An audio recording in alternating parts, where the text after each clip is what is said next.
Nên chỉ có thể tham gia mà lo dễ cái này rồi tham gia đi.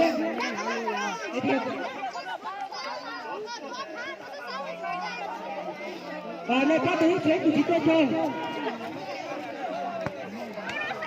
Lên từ ta tề là cháu là tôi thằng này nói chưa. Lên từ ta tề tôi thầy. Thôi. Tham gia sao chứ? Xí này bây giờ. Thằng lá mọ bây giờ. Thứ hai. Xí à. Từ thằng lá mọ ra. Xí hết rồi. Cái tàu này chạy đi từ đây. Đây là cái thang là cái thang này. Bình tĩnh. Nó lâu trời là thật to. Tại cái nó thật trời. Thế cho nên là dễ là để nó xin tàu đây hoàn toàn là.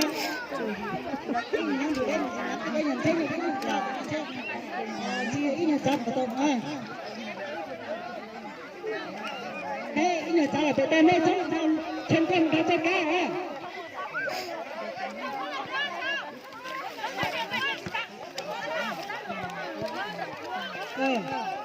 Masih ni dia nak dek ia, dek ibu angkat sudah. Mau yang susah.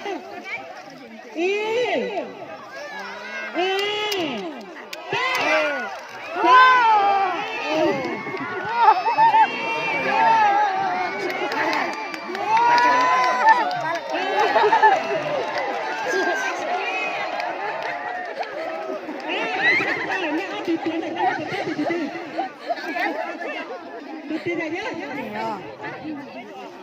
Ở từ chi nào? Ở từ dạy nhỉ? Ở từ gì là dạy nhỉ? Cứ dạy lùi. Ở từ dạy nhỉ là từ dạy nhỉ? Nó khó cún à? Dạy nhỉ thế là gì? Nó khó cún à? Tất cả mấy liền. Nếu ở từ chi kia. Ba lời lúc khó cún là ra. Chỉ đừng khó cún là khó tàu luôn rồi. Lấy cái chi kia nào? Tất cả im là. Chính đại nhé, đấy chính gì? Chính nhá, bảo không? Chính nhá, chính một cái lấy được rồi. Điện là cái ta, điện là bé, điện thôi điện là đây là ý nhà bà bà. Chính nhá.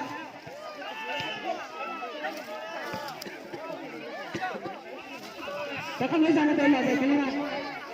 Mà đi về sang là nó nhất là có sai không á? Đi cho ra được rồi. Tụi nó đi làm cái này mới là chúng ta.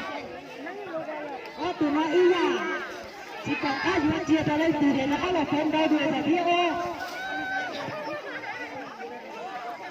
Tụi này mà xem. Nên tụi sĩ giả cái tiếp theo tụi giả thế à? Đừng có lấy nó cho xem nào tụi chỉ có lý sư. Cái tiếp theo tụi thế à? Nó cho nó đây rồi. Con là ngu. Con thằng sư ngáp sư ta cho. Nếu tụi nó dạy thì giờ tụi nó dạy đây thì nếu thì tụi nó mình chỉ ta dạy đây. Thì tụi nó dạy tụi nó đây. Cái này sẽ dạy như thế tụi ta dạy đây tụi ta dạy ta mình chỉ ta rồi. Chỉ nhiều chỉ ta lên vì thế. Kalau tới có chỉ ta đấy nhiều chỉ ta cho lên từ ấy tụi mình chỉ ta từ đấy tụi nhặt tranh cho các bạn đâu. Chỉ là cho. Chỉ là tao.